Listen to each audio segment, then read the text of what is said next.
One, two, three. Hello， 大家好，欢迎收听人生半熟，我是大伟，我是 Lily， 欢迎收听我们的第28期节目。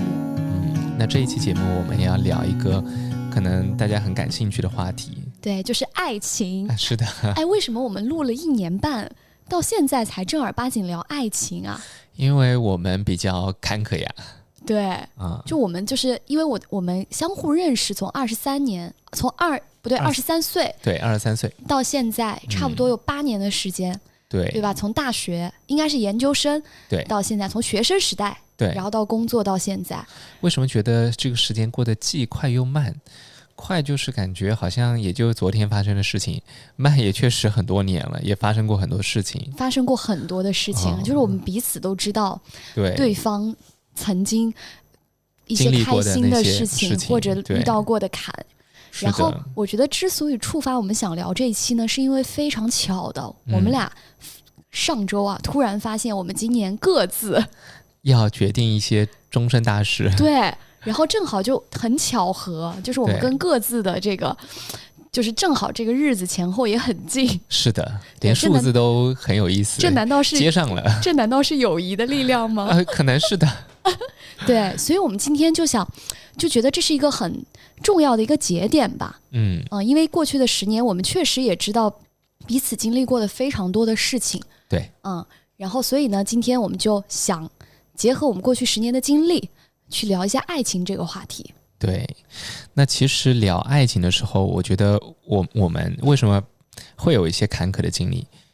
很大原因跟我们其实在最开始的时候对爱情的追求可能是非常完美有关系。对，其实杨绛说过一句话，我觉得大概是可以作为我们一整个播客对话的一个总体基调啊，就是他说爱不是寻找完美的人，而是学会用完美的眼光看待不完美的人。其实我想说这句话我在很小的时候我就看过，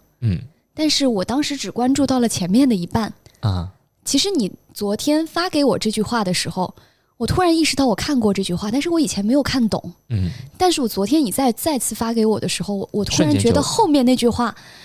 瞬间明白了，就是学会用完美的眼光看待不完美的人。然后我觉得这个东西不是凭空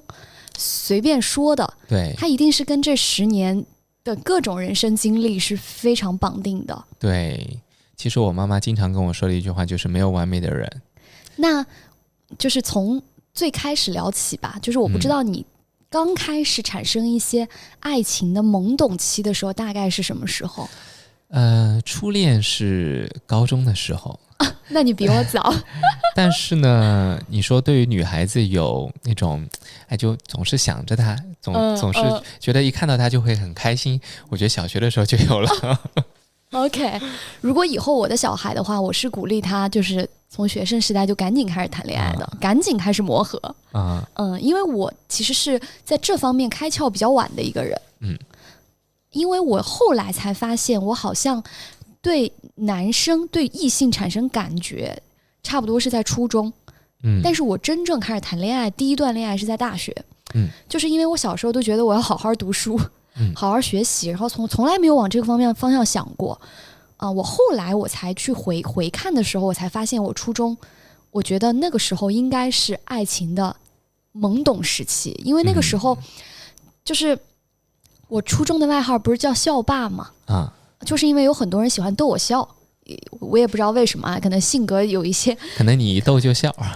对，可能有一些这种成分在吧。然后当时我的那个同桌就是一个非常喜欢逗我的人，一个男孩子。对，然后呢，就是当时我们那个作业本就是说他会就是他写一个那个什么作业本，我就会去画一笔，然后他再写我再画一笔。就当时应该是自习课吧，就是可以笑1节课，然后不学习，偷偷笑。然后我就在想，我这么一个爱学习的人，我也不知道我当时在干嘛。然后后来就是老师调座位，他被调走了。然后我就记得我那一天非常的难过，但是我又不想表现出来，因为那个时候从来没有说破，其实到现在都没有再说破过。然后但是你知道吗？就是我后来长大，就是我到大学的时候，当我跟我初恋就是在一起的时候，我才想起来说，哎，那个时候我好像是我爱情懵懂的开始。其实可能自己也分不清楚。对，那个时候因为年纪很小嘛，就是我对爱情的定义是，我觉得爱情没什么条条框框，就是非常纯粹的喜欢。对，你喜欢他，我也说不出是什么原因，它就是一种综合的感觉。其实这么说的话，我觉得我对爱情的这个启蒙是一部电视剧《春光灿烂猪八戒》。为什么？就是当时是那个猪八戒救了小龙女，然后小龙女再回来去帮助猪八戒，然后就是当时很喜欢看那部电视剧。那它启蒙的点在哪里呢？启蒙的点就是他们俩很甜，并且彼此对于对方都是有那种恩情的。那我觉得我从小看的剧，其实对我的爱情观是有极大的误导的啊。因为你想，我小时候看的都是什么偶像剧，什么王子变青蛙、微笑 Pasta， 然后或者说还有那个下一站幸福。就我相信，如果说跟我同龄的很多女性的听友，应该也看过这些剧，因为是我们那个时候很经典的一些台湾偶像剧。算是叫玛丽苏是吗？对，还有什么流星花园，你懂的。所以其实在我真正开始我的第一段恋爱之前，我对爱情的想象就是我要去找一个，我觉得我是一定可以找到这样完美的人的。我当时脑子里其实我想的就是我要找一个又高又帅又上进又能照顾我又细心的人。现在看起来觉得当时还挺可爱的啊，但是当时真的就是这种想法。确实完美的人太少了，或者是也不是完美的人太少了吧，就是我们想象那个人很难存在。对，然后就是当时其实这是第一段恋爱之前我对恋爱的一个定义嘛。我就觉得恋爱就是要找到这样一个人。我不知道你在刚开始的时候，你会不会对你的另一半也有这样子的期待？男孩子跟女孩子肯定不太一样。对于我来说，我对于伴侣的这个理解或者对爱情的理解，可能就是一个天生的吸引，就是一种你看到他你就会很开心的这种吸引，可能更来自于生理上的，就是你看到你就会很喜欢这种，很开心，很想跟他说话这种。我觉得这是我最初始的对于恋爱的感觉，就是我初中那段懵懂的感觉，然后我现在又回到这种感觉了，就是我中间经历了一个从感性然后到中间非常非常的理性，对，然后再回归返璞归真。我觉得这是我这10年的一个大概的一个心路历程的变化。那对于我来说呢，我觉得我的起点是一个比较自然的状态。中间经历过一些过程，可能是有很多各种各样的考量、思考啊、对比啊、选择啊等等这些。然后现在呢，又回归到我最开始的这个状态。那你跟我这不是一样吗？对，我觉得我们俩还是挺像的。对，就是最后都选择了一个自己在一起很开心的人，不受任何外界的评价标准、条条框框评价标准的影响，对，完全来自于自己到底开不开心、喜不喜欢。对，天哪，很为我们各自开心。从我们俩各自的经历来看的话，爱情这个东西，一定是在经历中试出来的。第二个就是还是要适合自己。对，那就顺着我的经历继续往下说，就是从我经历了这个偶像剧的这种男主的一个想象之后，然后我就开始了我的初恋。其实我的初恋呢，其实我现在回想起来啊，我觉得是我非常美好的青春的记忆。但是我现在回想起来，我觉得我的整个初恋的过程是我很享受恋爱这件事情本身，因为我那个时候从来没有谈过恋爱。我现在回想起来，我跟他在一起的整个过程，我非常非常的喜欢恋爱这件事情。我不知道你能不能理解我这个？我理解。对，一开始谈恋爱的时候肯定是特别有仪式感吧。会非常的用尽了过去没有恋爱之前所有的幻想，然后去跟对方去尝试一些自己过去没有尝试的可能。对，我觉得恋爱这件事情本身，除去那些情绪波动、吵架这些哈，恋爱这个事情本身就是很美好的。对，当然，因为爱是世界上最伟大的魔法。我们上一期聊的时候有提到人的能量嘛，对，然后能量次高的那一集就是关于爱。当你有爱了之后，你的能量就会特别特别高。所以为什么照顾小朋友是一个很辛苦的事情，但是妈妈却能那么有精力去照顾一个小朋友，因为那个过程它是非常有能量的，它来自于他母爱的能量。对，那如果回望过去这10年你的经历，你有没有哪个恋爱的瞬间是让你觉得印象很深刻的？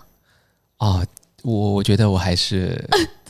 在小的时候是一个很浪漫的一个人。真的吗？对，来展开一个。这可以讲吗？没关系，可以分享一下啊。那其实我虽然初恋是在高中，但是很有意思，那个时候很纯情，就是高中谈了2年都没有牵过手，但却是以恋人的身份自居。OK，然后毕业的时候才有了第一次牵手这些。OK， 然后到了大学之后呢，就是我觉得我是做了很多很浪漫的事情。比如说对方过生日的时候是已经熄灯了嘛，然后我飞，那个时候没有无人机，只有那种遥控飞机，我用遥控飞机给他送礼物。哇，天哪！你是有几把刷子的。然后呢，还有就是那个时候很喜欢穿情侣装我大学的时候也是。其实我觉得这种为爱去冲锋陷阵的这些经历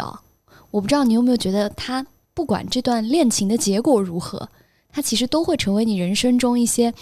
很璀璨的瞬间。对，因为以前我不是喜欢做公众号嘛，对，我当时出过一期就是我以前拍过的所有情侣的特辑。然后当时呢，我在我公众号就写了一句话，然后我很想再说一下，就是我当时说我为什么喜欢拍情侣，这是很多人曾经问我的问题。因为在拍情侣的过程中，你可以捕捉到许多超乎想象的美好瞬间。然后有人就说，感情哪有你拍的这么美好，真正的感情是生活里的各种琐碎，而激烈汹涌的喜欢都会被柴米油盐耗尽。世界上有没有那么多从一而终的爱情？然后呢，其实我当时呢，我就再写了一句话，我说其实我从来不认为爱情的美好在于从一而终，你们曾经在一段时间里面，在世界的某一个角落共享喜怒哀乐，这个就是当时最美好的事情。而镜头可以把这些平凡的琐碎放大，然后你所以为的那个平凡的日常和你最习以为常的那个微笑，其实就是镌刻在你记忆里面的那个美好的瞬间。对，生命就是一个过程嘛。我觉得为什么就是在初恋的时候，可能大家的情感经历会比较精彩，可能是因为你真的是投入的这种能量是比较多的。对，可能那个时候还没有遭受社会的毒打吧。就是你在考虑跟对方相处的时候会更纯粹。对，所以我真的非常鼓励听友们，就是如果是还在高中或者说上大学的听友们，一定要勇敢的去谈一段恋爱。对，这个很重要，不要想那么多后果。对，就像丽丽说的，可能我们初恋的时候还是会更勇敢一点。对，然后我就想起来我当时恋爱的时候一些在学生时代的一些很美好的经历就比如说第一个我的人生瞬间就是我想到的，就是当时应该是他们学校的一个毕业红毯，然后就邀请女伴大家一起去走那个红毯嘛。然后呢，我当时就在大学路那边就去做妆造，然后还踩了一个10厘米的高跟鞋，穿了一个那个超长的礼服，就有点像结婚的那种婚纱，但其实不是。然后当时他就穿着西装来接我，但是你知道大学的时候都骑的小电驴，然后当时呢，他接我下楼之后呢，就是因为我们穿的很隆重，但是又骑着一个小电驴，你懂那种反差吗？然后这个时候就路边很多人就会不自觉的看向你，就是有点像你们俩在逃婚似的。然后他们学校的毕业典礼也做得非常的有仪式感，就是你们每个人是可以选择自己的音乐的。大家走上来的时候是会先在签名板上签你们的名字，有追光灯，然后你们伴随着自己选的这个音乐缓缓的走上舞台，然后主持人还有一些采访你的问题，就是搞得特别有仪式感，然后我觉得这个就成为了我的一个人生记忆。但是 Lily 你有没有发现，就是在那个时候我们在幻想一个完美的爱情，在全身心的投入的同时，我们会对对方有比较高的要求。对，这个在我身上是显示的淋漓尽致的。我觉得可能也源于我那个时候的认知的不完整，因为那个时候是我的第一段恋爱嘛，然后其实也谈了很久的时间，然后我在这段恋爱之前呢，我又没谈过，就是我所有的接触都来自于偶像剧的这些东西，然后加之呢，父母又会给你灌输一些概念，所以其实你是一个理论家，你懂吗？就是就是那个时候，我觉得我好像在找恋爱。我整个感觉，然后因为当时我那个时候的男朋友其实是一个，怎么说呢？他不是学校里面的那种大家很多人都会很喜欢的那种学长，你懂吗？他是一个有自己个性的人，他当时在学校会做一些自己的小生意，然后但是他在正儿八经的这个事情上，比如说实习啊、找工作呀这些事情上，他不是那种传统意义上很上进的人。但是那个时候呢，因为我一直是一个在我的人生主线任务上很努力、很上进的人，然后包括当时我们学校大家也很多人在好好实习，对吧？说未来要找工作嘛，就大家都很卷的。然后我当时我就会老嫌弃人家不上进，然后我现在后来我长大之后呢，我在想，其实我在以一个完美的标准去要求他。丽丽，我问一下，就是你当时以完美的这种标准要求对方的时候，你有给过对方很多压力吗？我觉得我一定是会的。这个压力是非常大的，非常明显的，是吧？对，但是那个时候我的性格还是属于那种比较软妹子的性格，可能工作之后性格也有一些变化，所以那个时候可能就是说压力没有看起来那么大，但是我好像隐性的都在去要求对方，而且那个时候因为年纪很小，你总觉得你还有很多筛选的资本。对，关于控制欲这个事情呢，我觉得我们有自己的要求本身是没有错误的，但最怕的就是我们把自己的要求变成一个对方一定要实现的东西。如果对方不能满足我们的要求，如果这个要求又是一个原则，那我们完全可以考虑不在一起，甚至我爱你，但我也可以不占有你嘛。但是如果是一个强制的控制的一个状态的话，那就可能会出现爱的变形、爱的畸形，因为你爱的不是一个完整的人，而是你自己脑子里想象的那个人嘛。对，其实我觉得所谓的改变这个东西其实也分两种程度。第一种程度呢是一些更价值观更底层的东西，这个东西可能很难去撼动和改变。同时呢，改变也分一些，比如说生活习惯、旅游小习惯的一些磨合。比如说那个乡村爱情故事，我不知道你有没有看过。我没看过。就是那是一个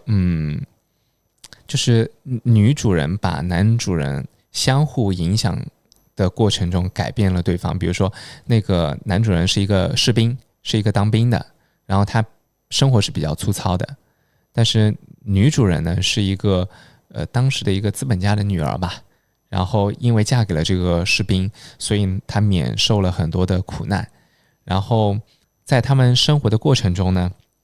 一开始特别不注意卫生的这个男主人，在很多年之后变得非常非常在意卫生，然后他再看到一些不重视卫生的一些人的时候，他会有点不习惯。所以这种改变我觉得是健康的。但是如果是强行的去要求一个人去做一些违背他自己意愿的事情，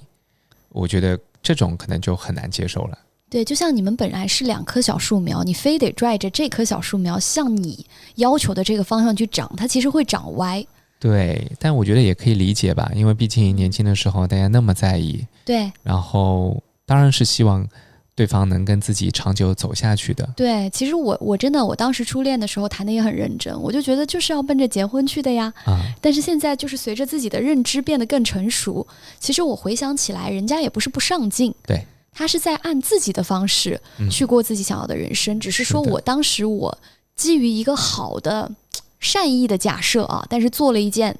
让别人有压迫感的事情。那 Lily 你是从什么时候开始去理解或者意识到自己的这个问题的呢？就是从我开始转变角色，我开始被控制、被要求改变的一段经历。对，我之前应该也在播客的聊别的话题的时候分享过，就是我后来在有一段恋爱当中，对方就接受不了我下班时间这么晚。当时对方呢就要求说，哎，你必须要几点前下班，我们才能到下一步。然后我当时其实还因为这个东西非常的困扰，就是陷进去了，你知道吗？就觉得自己哎呀，这个工作为什么每天加班这么晚啊？对，但是后来我就完全想通了，哎，我这个上班做自己喜欢的事情，我加班，我还非得按你要求的时间下班，我觉得这不是一个扯淡的事情吗？但当时这个东西就在被要求，然后那个时候让我更加的反应过来，我在第一段恋爱的时候，我对别人的要求。所以我觉得有的时候换位思考，它可能在当下不是那么容易，你可能只有在经历中，你真的换位置了，然后你才会发现你当年的一些对别人要求的改变是多么的不太合适和合理。我在读本科的时候谈的那个女朋友，我可能对她有很多的控制欲嘛，然后后面呢，她就把我给甩了，她觉得我控制欲太强了，就把我给甩了。但我又很喜欢她，然后我是怎么从这个事情里面走出来，然后呢，又意识到自己，或者又改变了自己的这个控制欲的这个状态呢？是在我失恋的那段时间，我每天都写信，就是写一个不会寄出去的信。然后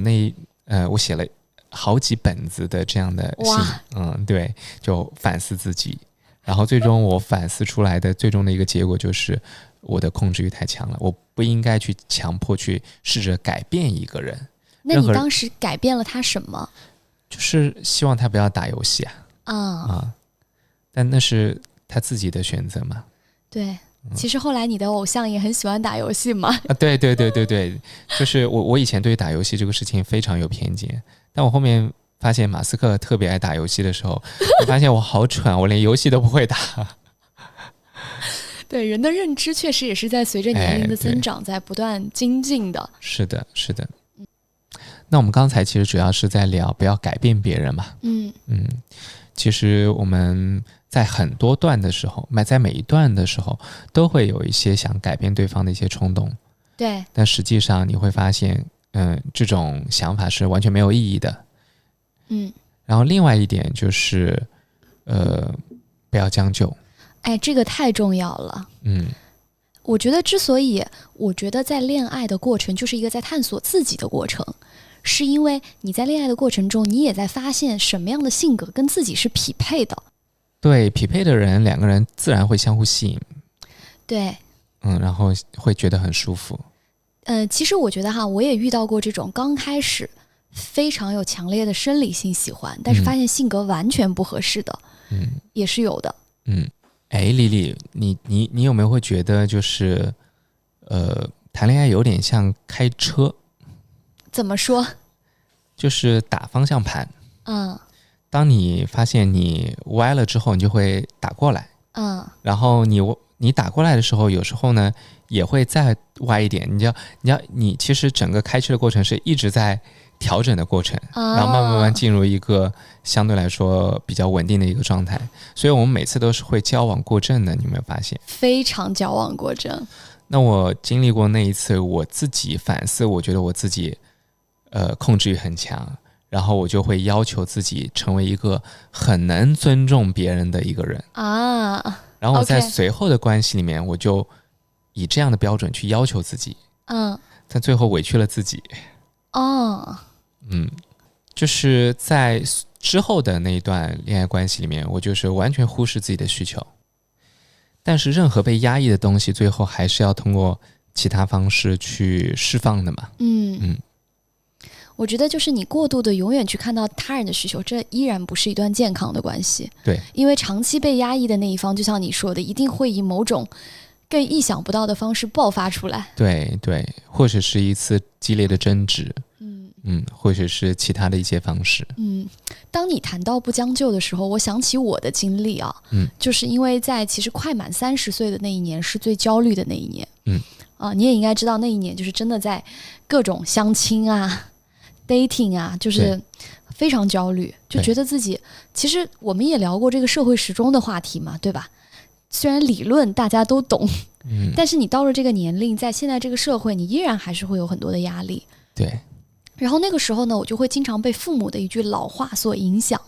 那父母都觉得就是说啊，你结婚你必须要找一个合适的人，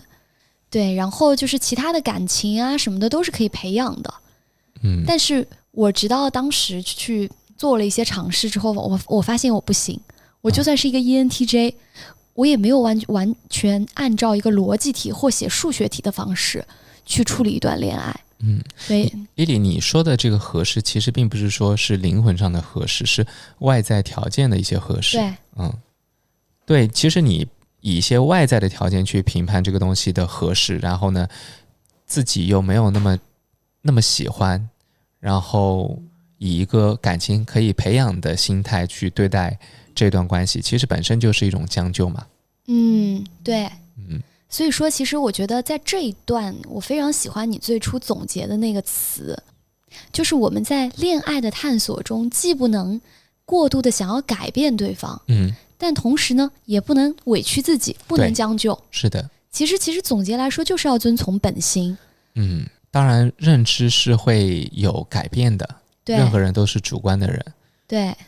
就比如说18岁的时候觉得一定要找个1.8米的，后来觉得其实1.75米的也行。其实不改变和不将就，我觉得本质上就是要满足自己底层的一些需求。对，但是其实我觉得人你最初对自己最底层的需求是不知道的，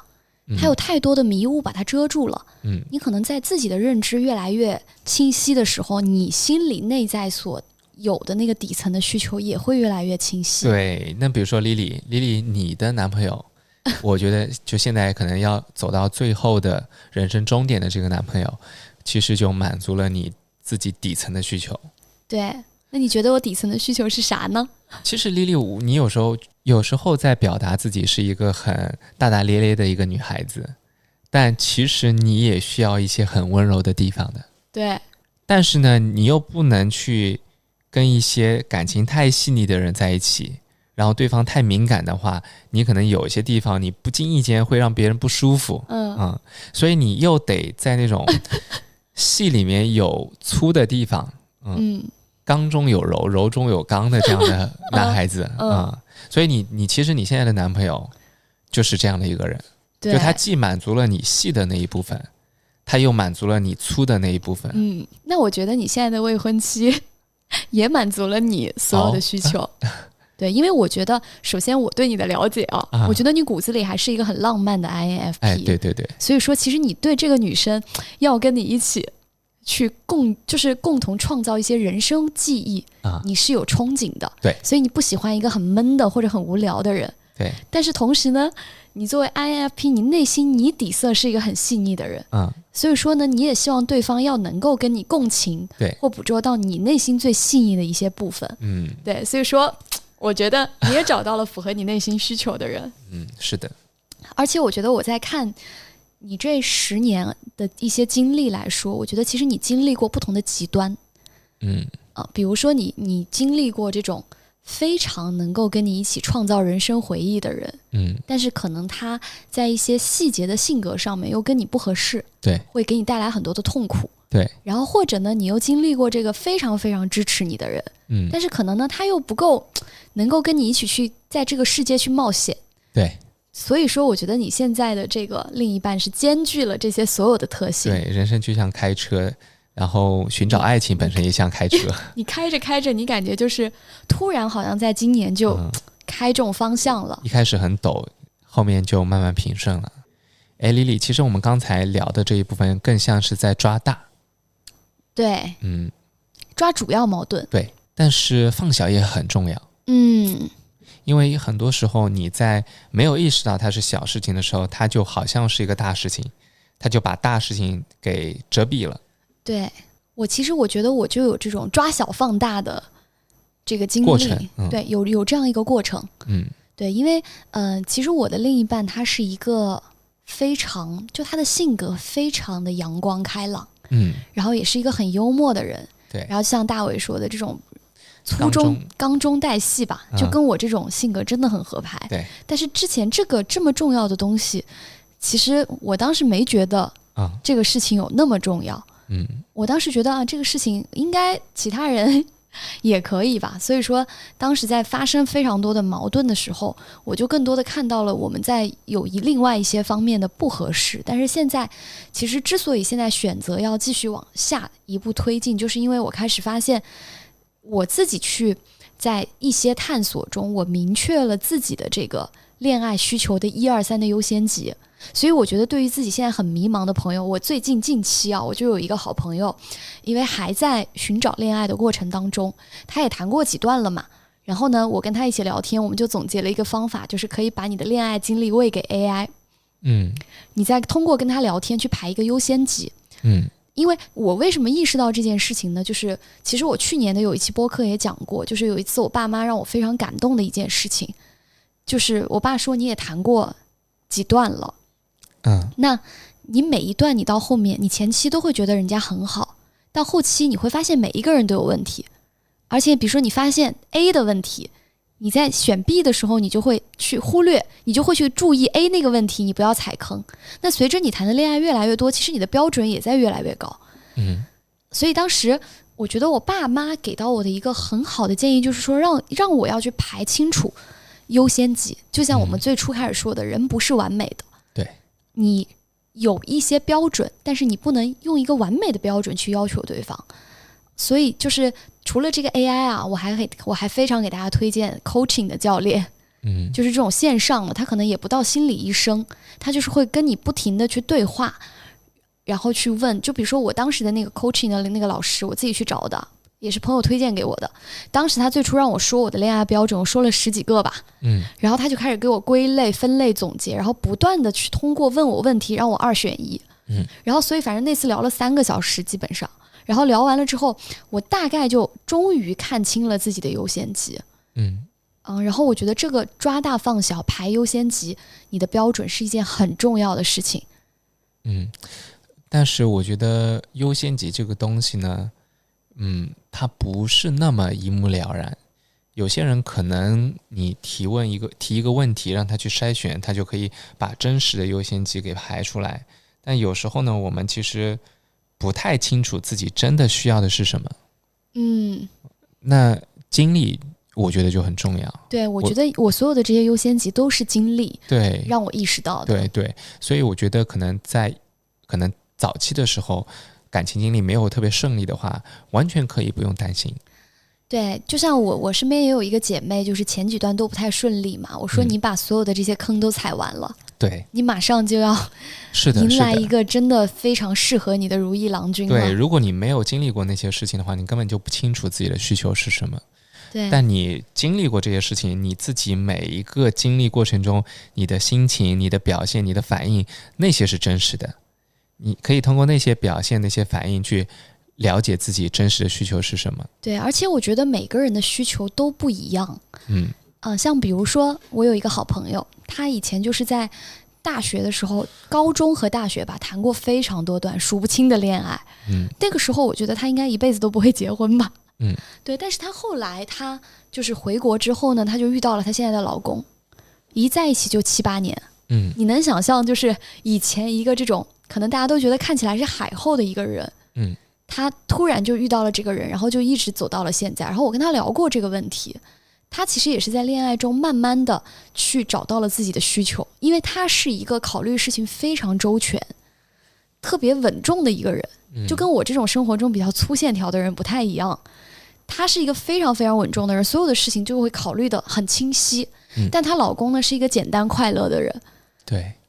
然后我们在聊这件事情的时候，她就说，其实她觉得恋爱中最重要的需求就是快乐和开心。对，她的老公能够带给她足够多的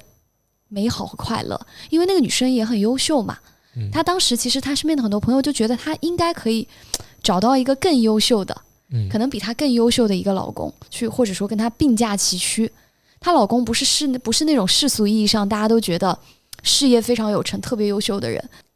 哎，丽丽，你有没有发现，其实最终很多人，尤其是那种特别受异性欢迎的那些人，最终选择的伴侣还是那些能让自己真正快乐的人。对，我觉得就像我们最初开始说咱俩的经历嘛，从最初开始的这个感觉派，到中间自以为的理论派，到最后其实还是回归了感觉派。就比如说最近有一个恋综，虽然我没有看，但我短视频刷到过。什么恋综啊？就是势均力敌的我们。居然有我不知道的恋综哎！你可以去看一看，还不错的。就是里面有一个女孩子，她真的蛮受欢迎的，3个男嘉宾都对她非常有兴趣。然后网上很多人说她是海后。但她最后呢，还是选择了那个最能让她开心的人。另外一个人呢，她觉得是一个能让她踏实、心里踏实、各种各样条件非常好，然后人也很老实，然后但是呢，她最后还是选择了那个可能各方面条件没有那么好，但当然也还不错，但是能让她觉得很放松的一个人。对，所以我觉得聊了这么多，这是我们刚刚的第一个点，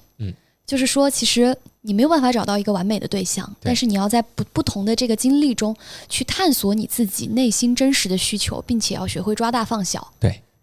然后第二个点呢，其实我想跟你讨论的是一个在社交媒体上，我在很焦虑的时候我也搜过，你到底能不能跟一个合适但是不够喜欢的人结婚？其实这个呢，我觉得跟我们刚才提到的不将就有一点点像，但是它是不同的角度啊。对。然后可能在这个部分呢，我们要聊一些更具体的，比如说经济到底重不重要，等等这些。其实如果让我现在来看的话，我觉得大体上的门当户对还是重要的。倒不是说在意那个钱，其实是因为这个所谓的门当户对，也不是说你们俩的家庭实力要完全匹配，可能有一些偏差，我觉得也是没关系的。但是一定的门当户对会更容易带来你们相似的三观。是的，那比如说丽丽刚才提到的适合可能是什么街坊邻居啊，或者是亲戚朋友啊，在别人眼中，爸爸妈妈别人眼中，这个人到底适不适合，对吧？对，我觉得更多的是这些外在的条件，比如说他的收入啦，他的这个工作前景啦，对吧？就是像比如说现在在 dating app 上，就很多，因为现在大都市很多人你没有途径去认识另一半嘛，那很多人都在用 dating app，那大家其实 dating app 的主页就像一个简历一样，我觉得填的那些题它其实就是一个是否合适。所有的人其实你看，你可能会看眼缘啊，但是很重要的就是是否合适，其实是你判断的第一步的。那丽丽你怎么看待这个问题啊？你别说，我在看待这件事情的思路确实经历了一些变化。就我最初刚开始谈恋爱的时候，我根本没想过这个问题。年轻的时候觉得你当然要喜欢你才会结婚啊。那后来在喜欢中受到了一些挫折之后，就像我们刚刚聊的矫枉过正，对，就会觉得我那段时间，我记得我应该在25到27岁之间，我对我的朋友说过最多的一句话就是合适是最重要的，还跟狗头军师，还经常跟我的姐妹建议我当时就觉得合适最重要，就像我刚刚跟你说的，以为自己已经掌握了这个精髓和理论派，我们也在不断的学习当中啊。然后那个时候呢，就觉得合适特别重要，特别是到你接近30，有这种催婚啊各种的压力的时候，那我父母其实经常对我说，包括其实老一辈的人，因为那一辈的人大家都是相亲嘛，基本上也没有现在的这种自由恋爱，那大家就会觉得合适很重要。因为我觉得他们这一代人是觉得感情是可以培养的。我也试图去相信过这样一个事情，然后直到我当时有 dating 过一个非常非常优秀的男生，就是因为当时有很多的压力嘛，所以也开始在相亲啊，各种就是非常优秀，指的是就是从学历到这个工作，然后再到这个我们双方的家庭也比较门当户对，然后包括这个人的性格也是一个很善良底色的人，那非常合适嘛。我就觉得听妈妈的话，觉得应该可以试一试，但是发现完全不行，就是因为发现为什么有一天我突然想通了呢？是因为我发现，如果我所有都看重它的条件的话，我是在跟这个条件往下走。但是如果我这个没有爱的话，它就像我这个爱香是干涸的。那未来有一天，它的某一个条件如果突然没有了，或者失效的话，那我会对这个人，我会没有这么多的容忍度。如果现在在看我现在的另一半的话，他其实也有非常多的缺点或者怎么样，但是我觉得为什么我听到你讲杨绛的那句话，我觉得我非常的有感觉。用完美的眼光去看不完美的人。对，因为他也不完美，但是我就会觉得，就算他未来遇到非常多的困难，或者说生活要从零开始，我觉得我都完全可以义无反顾的从零开始，就是这个感觉是完全不一样的。因为这就是爱嘛。对，因为你有爱的话，就是还是又想提一下你上次说的爱让人膨胀，就是你有非常多的力量。对，你爱一个人，你可以去抵御这个世间你可以遭遇的一些万难。对，然后我是 FP 人嘛，所以我好像没有经历过去跟一些合适但自己不喜欢的人相处，就甚至接触都没有接触过。对，我觉得你还是很跟着心走的。我很好奇，为什么我很少会去考虑这个人合不合适？我第一反应就是这个人我喜不喜欢。其实我所有身边 FP 的人都这样，都这样吗？对，因为我跟你讲一个很好玩的事情，就是我身边有一个 ENTJ 的小妹妹，就比我小几岁，然后她呢现在就在 dating app 上一直在项目制的相亲，就是特别搞笑。她就觉得这是一个她在这个年纪要解决的事情，她就把它当项目一样做，就是每周见不同的男嘉宾，然后通过自己不断的去明晰自己的标准去筛选，然后最后再选中，然后再推进。然后我说你这个真的很 TJ， 把它当项目在做。然后当时吃饭的时候，我们旁边就坐了一个 ENFP 的小妹妹，然后那个小妹妹就说：“天哪！”她说这是 FP 人一辈子都不会有的思维。对，脑子里没有这根筋。对，因为我觉得 TJ 人就可能比较追求效率，或者说凡事要有个结果。但是我觉得 FP 的人可能更在意这个感受本身。然后我就想到了前段时间我姐妹给我分享的一个例子，所以我想用这个例子，真的是要劝大家千万不要盲目走进婚姻啊。就是当时她说她的一个朋友，那个女生就是觉得到了那个年纪特别焦虑，然后她就觉得一定要在那一年项目制的必须要找到一个人结婚，所以她当时呢就很快的就去找了一个男生，她觉得很合适。她觉得合适的原因是因为这个男生的条件，包括这个男生的家人，她觉得可以未来给他更多的支持，所以她就很快闪婚了。但是现在其实闪婚之后结果并不是很好，就是我朋友说他的那个朋友在跟他聊的时候都劝他不要那么着急步入婚姻，所以我觉得这可能就是一个因为合适步入婚姻的例子吧。对，但是我觉得这个东西见仁见智，也有非常多，我也看到过很多网友的评论啊，就是因为合适步入婚姻，但是最后慢慢两个人发现了彼此的好，慢慢产生爱情的一些故事。因为我觉得中国人口这么多，对吧？世界上这么多人，就是每个人的人生故事都是很不一样的。对，那我觉得在这个第二个论点上，应该是说基于我们俩的这个经历，那我们觉得其实不要仅仅因为合适而结婚，还是要去找一个让你有这个爱的冲动的人，我觉得生活会更加的幸福。或者说合适不是主要矛盾，但合适是一个锦上添花的东西。对，条件上的合适啊，我们这里指的不是说那种性格上的合适。对，性格上的合适反而是主要矛盾。对，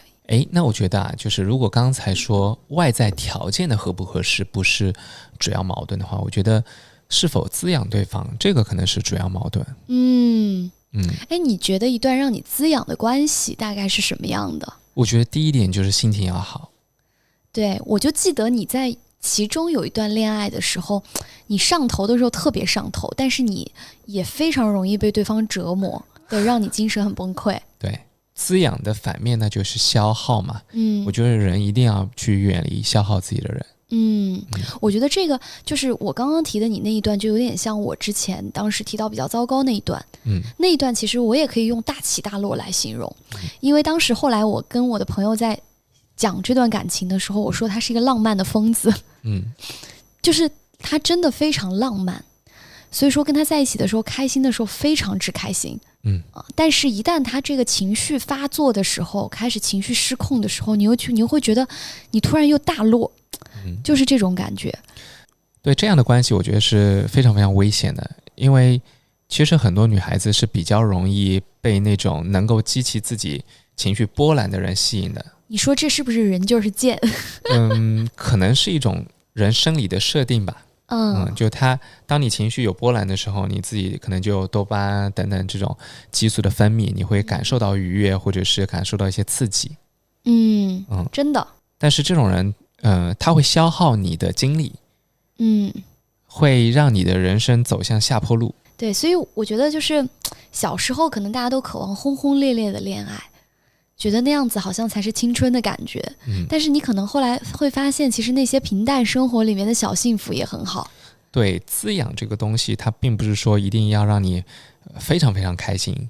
就是你能感受到幸福也是一种滋养嘛。其实那些平平淡淡的人，他每天都很幸福。我觉得我理解的一段滋养的关系，第一是要让两边都能够充分的做自己。对，这是我觉得相互滋养的一个很重要的部分。就像你们在一片土壤上，你们在互相浇水，但是都是朝着自己想去的那个方向在往上生长的。对，所以我觉得这个是会让我很舒服的，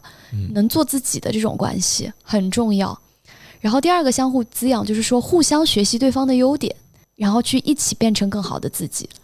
对对，其实每个人身上都有一些优点，当你欣赏对方的时候，你其实是能看到对方的闪光点，然后也会受到对方的影响。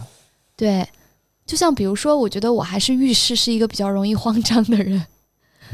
对，然后但我觉得我的另一半就是一个比较稳重。对，在遇到事情的时候，我感觉有他在旁边的话，我就觉得这个事儿，这个世界不会完蛋。对，但是同时呢，我也觉得我在他身上学到了一些这种让我很淡定，就是让我凡事就觉得这个世界天塌了，有个高的人顶着，不要慌张，有安全感，让我也在试着去改变我现在的这个缺点，和提升自己。所以说我觉得是一个很重要的地方。对，就是你忘我忘大家忘，就是忘这个字，我觉得有时候是我们可以更直观的去感受对方有没有滋养自己的一个点。包括我觉得你现在在你的这段关系中，你也是非常充分被滋养的。对对对，就是心情会好，心情好的话就可以有精力去做更多的事情。对，然后有心情做更多的事情呢，它自然而然会有更多的结果和回报。是的，然后滋养里面非常关键的一个标准就是你心情到底好不好。对，这个我觉得跟咱们第一点聊的你自己本身的需求，其实只有你感受得到，对，是很重要的。对对，就是心情好，心情愉悦，不要有什么大起大落，人的身体就会好。人的身体好，精神好，人的财运就会好。是的。其实还有一个很巧的事情，丽丽。就我在大概20岁左右的时候，我就想我一定要在27岁的时候结婚。为什么是27呢？因为我妈妈是27岁的时候生我，那个时候我爸爸28岁。哎，我妈妈也是27岁生的我爸爸那个时候也是28岁。对对，所以我以前的时候会有这种一定要在27岁结婚的这种想法。但是但后面其实你会发现很多时候很多事情是急不来的。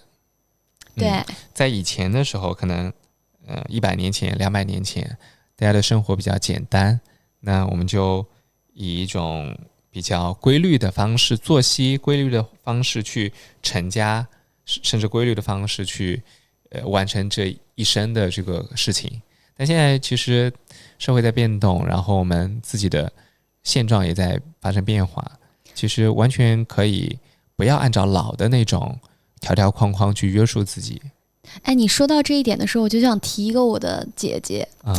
就是这个是我的一个职场之前的一个前辈啊。那个姐姐其实就是她比我大5岁，其实现在也算是到中年这个年纪了。然后她当时她结婚的时候，她是一直是大家口中觉得的单身剩女，因为那个时候她已经快35岁了，对，但是一直在拼命的工作，然后好像感情也没有一点进展，然后但是她就很巧，她当时就是在有一年的年初，就是认识了她现在的老公。然后就是他们直接是，就是你知道吗？当真爱来临的时候，速度发展是非常快的。是的，她跟她的老公其实从认识到结婚就不到2个月吧，然后现在非常非常的幸福。所以大家不要着急，很多时候越着急越会适得其反。就比如说现在很多人在 dating app 上面频繁的去约会啊，或怎么样，其实是比较消耗自己的。但是我觉得 TJ 人可能想法不太一样。当然我觉得就是你肯定是可以以一个有规划有计划的方式去推进这个事情，但是我相信在这个过程中你会发现，如果花了太多的心思和精力在这个上面，会让你觉得很消耗。对，这个我同意，但我觉得就是在现在这个社会，其实特别是工作以后，大家很难有像学校那样的机会，能这么自然的方式去跟一个人相识相爱了。所以说呢 dating app 我觉得它提供了一个渠道，去让你认识更多的异性，这个我觉得是很好的。对，但是我觉得但是同样呢，它又反映了现在的这种很快餐时代的文化，就是因为我也体验过 dating app， 在这个频繁相亲的这段时间，我自己用下来的一个感受就是，我觉得一个让我有点不好的感受啊，我觉得都是大家因为都是在筛选简历嘛，所以其实互相之间你们最开始可能是没有爱的，对，所以说大家其实都在就是每个人的这个允许的试错成本是低的，所有的人你在约会或者怎么样的过程中，大部分的人啊，可能都在以这种自己心中的标准再去审判对方，然后一旦发现某一个点不符合你的标准，可能就会立马就撤。而且大家使用 dating app 的时候，你可能同时会 dating 好几个人，这个是我觉得很正常的现象嘛。对对，就是 dating app 这个东西，我自己理解它本身跟爱情就是有一点点相冲的。当然你可以去利用它，我觉得真的能在上面找到爱情的人可能也不是大多数。那既然是一个平台，它希望的是用户的留存，但是如果你以一个高效的方式去见到对方，那用户就很难留存，用户就很难去在上面花钱。那第二个呢，就是如果一个平台它想要花钱，它一定要去卖一些东西，那这个世界上最好卖的东西是焦虑，它会给你制造焦虑。然后第三点呢，就是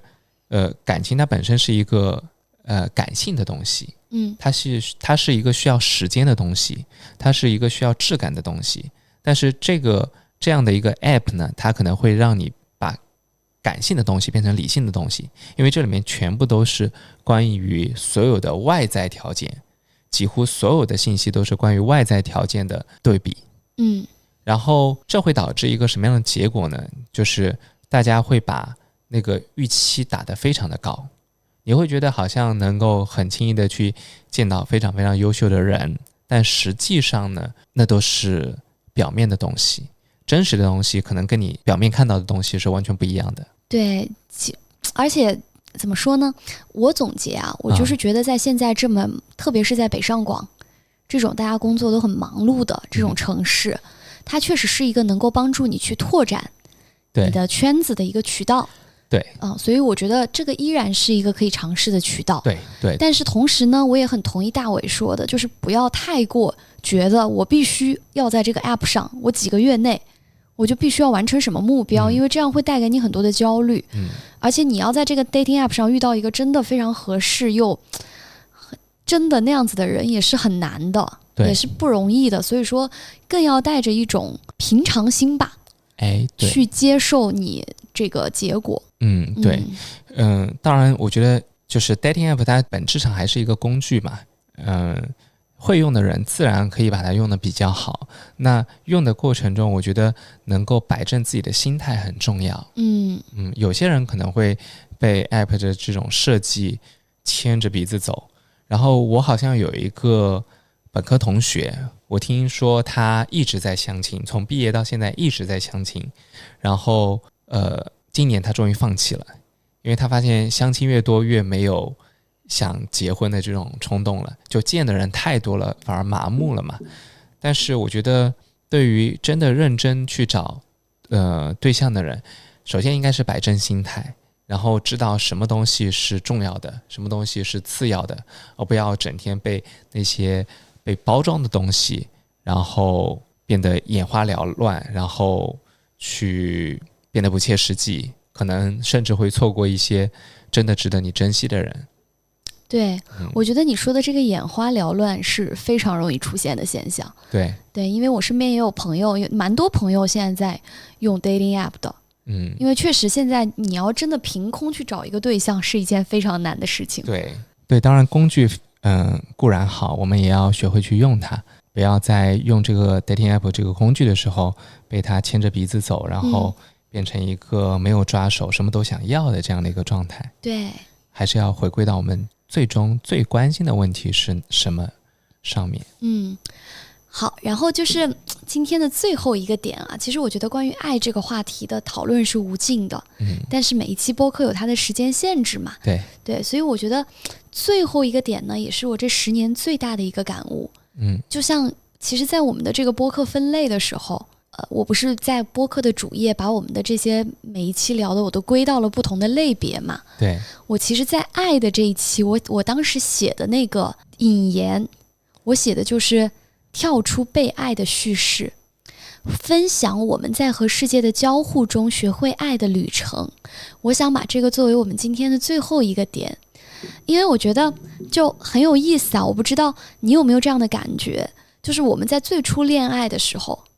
其实每一个人都是非常渴望被爱的。对，大家都在不断的寻觅那个非常适合自己的另一半。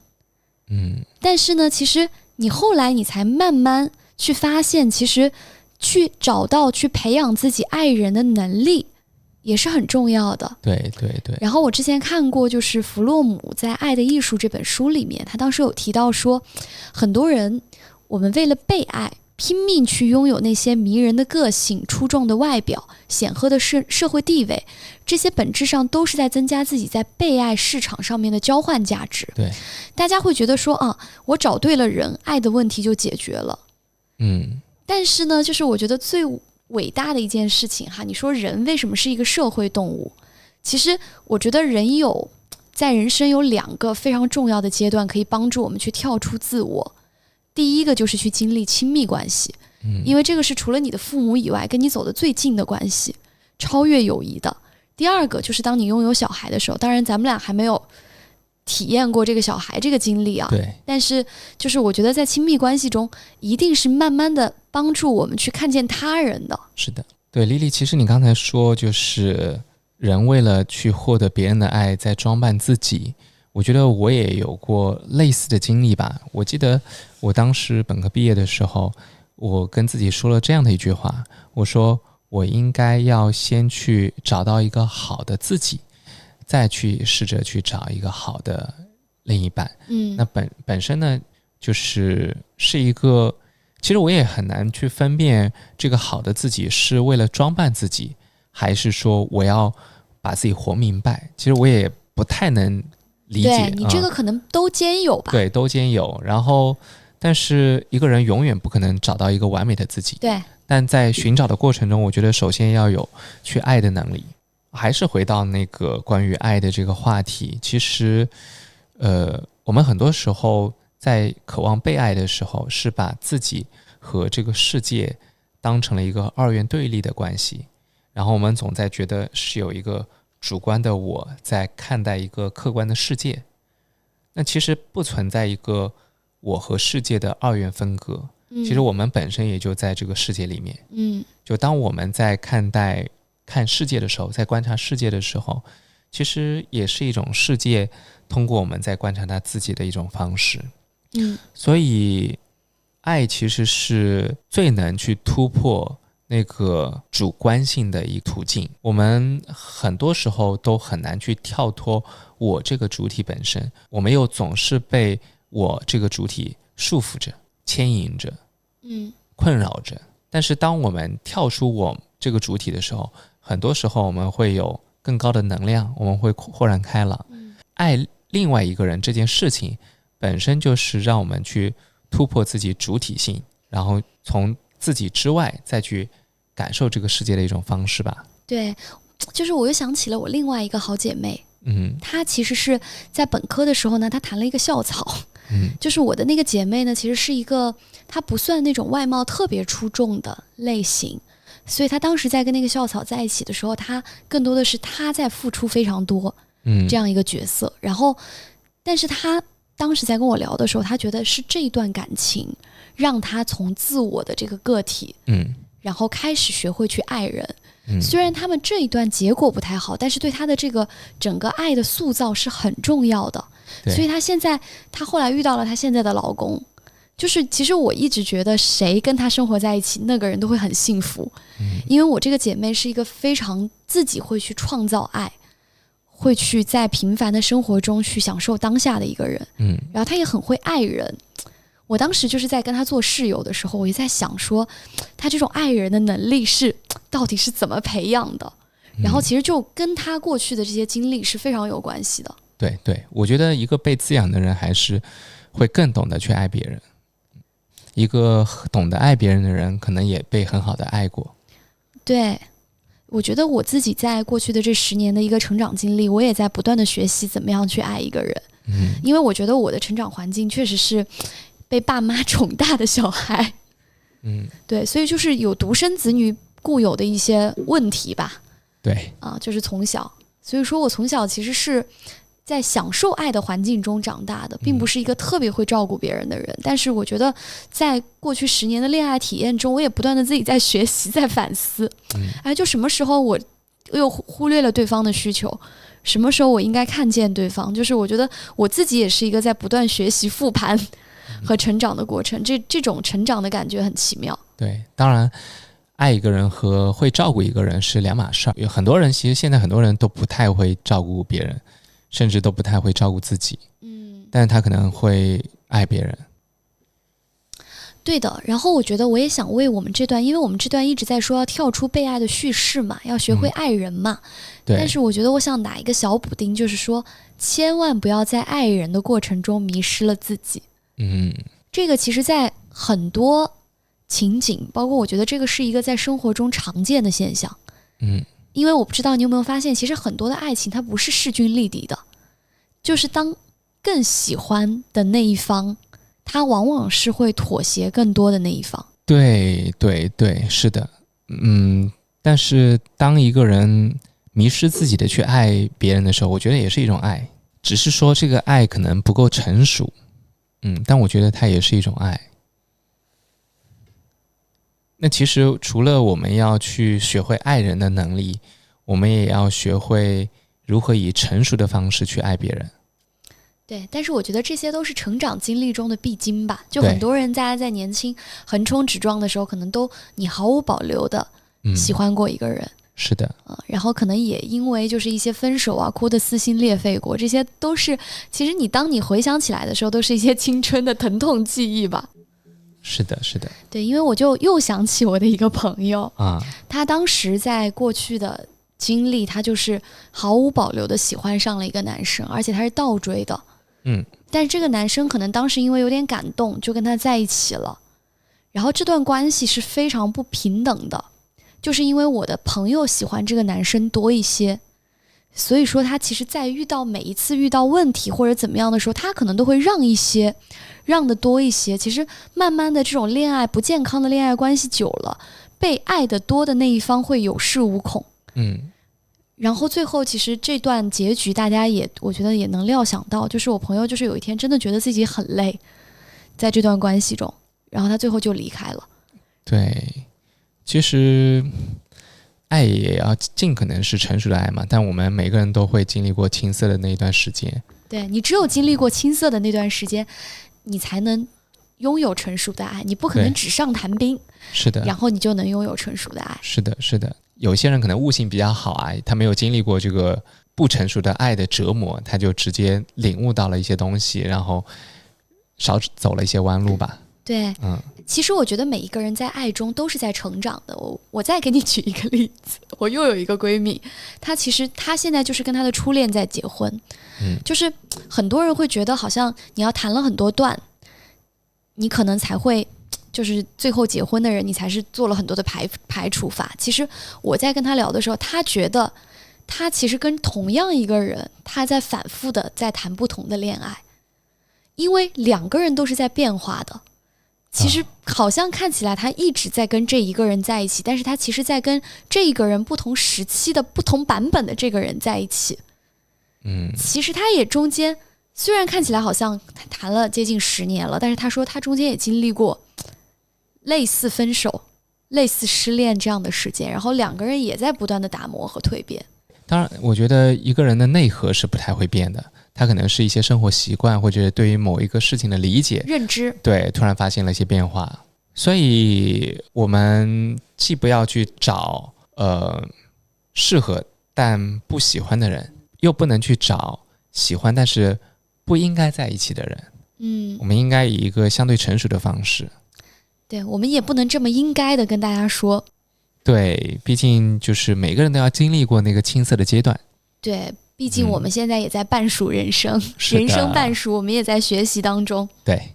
对，所以其实今天聊了这么多啊，我觉得其实关于爱情的话题是聊不完的。对，比如说爱情里面的嫉妒、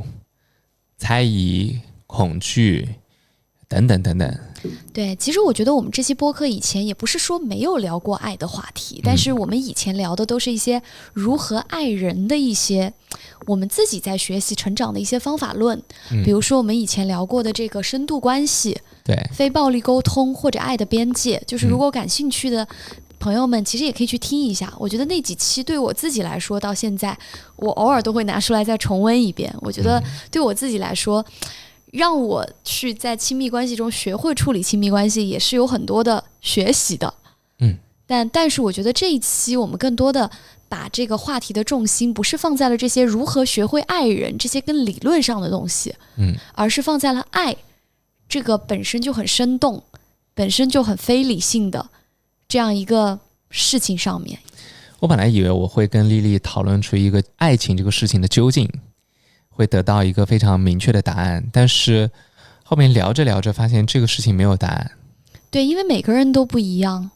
这个世界上每2个个体它都是一个完全不同的排列组合，对，也都是不一样的。它其实我觉得没有一个所谓的你听了某一期播客或者说你看了某一篇小红书，